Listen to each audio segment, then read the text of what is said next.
Alright, it's Duty's Daggers time, and it's an unboxing day today, and it's something a little different, a little fun. Please subscribe to the channel before we get into it, and follow me on Instagram, Duties_Daggers. Like the video. Like the video, please. So, on our last live stream, me and the dudes were looking at some Rough Riders. If you're not familiar with Rough Rider, they are a company that makes very budget-friendly slip joints. And a few other knives, but mostly slip joints. We were looking at some of them, and we decided we were all gonna get the same knife, so we could talk about it. So we picked one out, and here it is right here. I think it's like 4 or 5 of us, possibly even more. We all got the same knife. We all ordered it. It was less than $10. It was like $8.50. So anyone can really afford that. It actually looks pretty cool. So we got that, and we got one more off to the side here. We'll check that out in a minute. So this is a bolster lock. Bolster locking. It's not a slip joint. It's traditionally looks like a slip joint, but it's got a bolster lock. Which is interesting. I've never experienced that before. So we got a nice magnetic box. Cool. Alright. Alright, so we got some synthetic bone material here. It looks nice. We got the Rough Rider kind of inlay shield deal right there. We got the R on the bolsters as well. And you can see there's the bolster lock right there. Now, traditionally, well, not traditionally, but nowadays in the knife world, when you hear a reviewer talking about a bolster lock, you would usually see something like this. This is what a lot of reviewers, including me, call a bolster lock. It's really a frame lock. You can see here's the lock bar. You can see it, and it goes all the way down here. Here's the relief cutouts. But this inlay is covering it, which is why we call it a bolster lock, because it's not really a bolster lock, but it's a similar effect. You could see you have a little bit of the lock bar showing out in the bolster area, so that's why we call it a bolster lock. But this is a real bolster lock, because this is it's a liner. It's the liner in here. The scale covers the whole knife, and the liner is the lock bar. So I'm very curious to see how this feels. You know, this I'm guessing won't have the kind of nice pop and feel of a slip joint. You know, you're not going to get that nice kind of walk and talk that you would on a slip joint. I don't know. Let's find out. Oh, there is a half stop. Wow. Okay. So there is a half stop. Okay, and that slides over under the ting. Huh.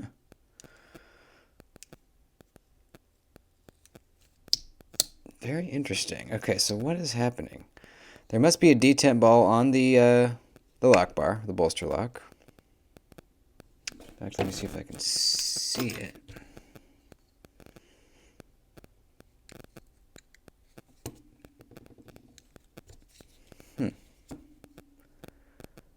No, there's not a detent. So what is giving it the half stop? I guess it has a back spring as well. Okay, so the back spring you can see is moving there. So that's what's giving it its half stop. Bam.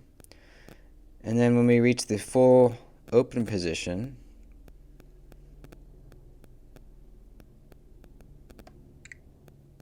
I guess it's a regular slip joint as far as the back spring goes, but we also have the bolster lock, because you have some resistance pushing it down. It's not like on a bolster or frame lock where you disengage the lock bar and you're free swinging.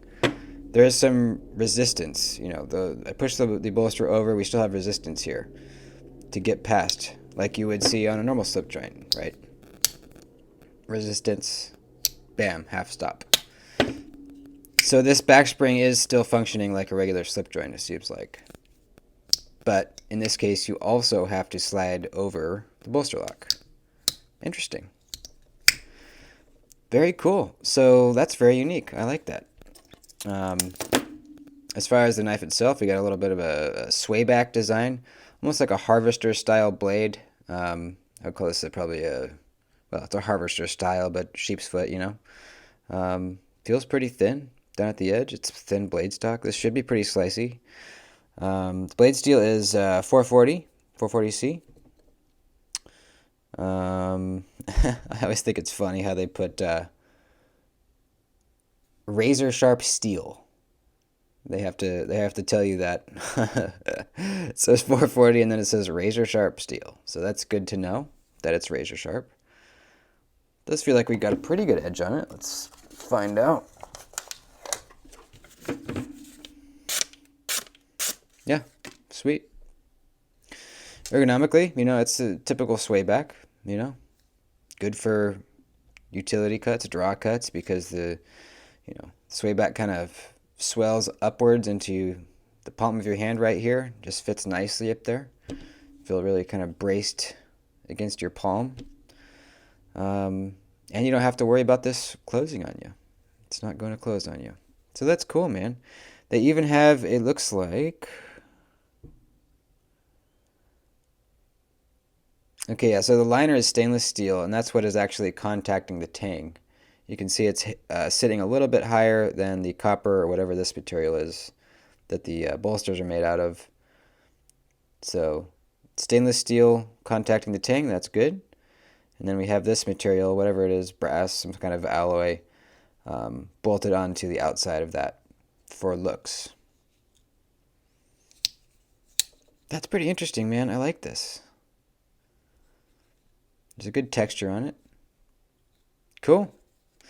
I think that's a very interesting knife. For $8.50, whatever it was. Hell yeah, absolutely, man. All right, now we got something extra. So we all ordered this knife together, and then I ordered something extra. The toad sticker. I had to try out the toad sticker, man. This is one of the longest, skinniest blades I've ever seen on a folding knife.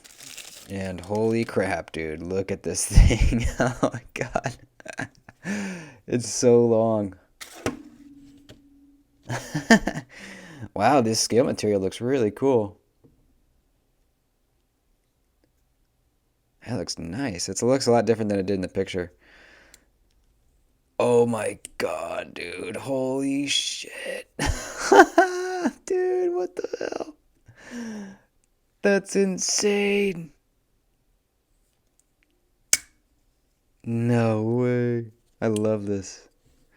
Look how long it is. It's like someone took this knife and like pulled it apart, like squeezed it apart. That is crazy. I mean, look how big it is. That is crazy. No half stop. It gives a nice sound. Clicking shut though. I like that. Pretty weak back spring. Man, this is pointy. Can it slice, or is it just a poker?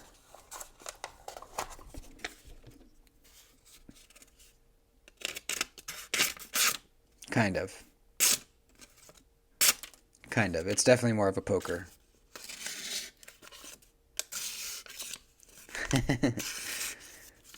This is wild, dude.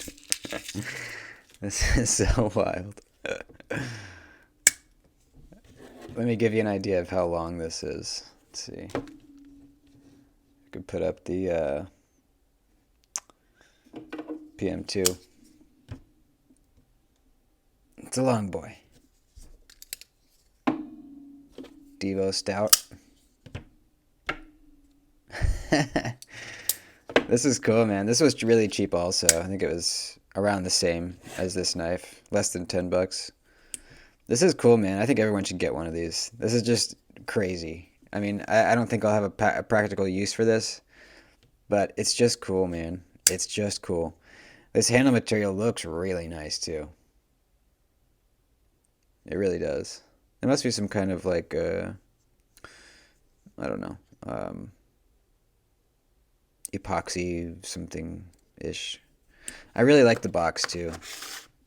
That's just a cool looking box, man. Sweet. This is made out of the same steel, I believe. Yep, 440. Razor sharp steel. I love it, dude. I really like both of these. Yeah. All right, sweet. That's about it. That's some cool Rough Riders for you guys.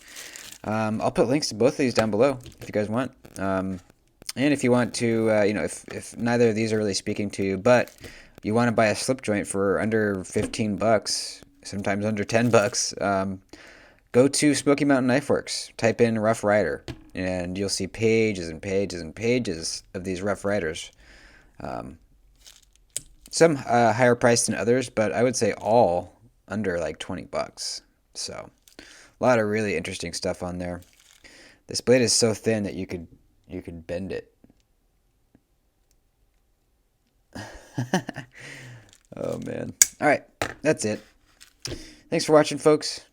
Peace and love. I'll see you in the next one. Adios, dudes.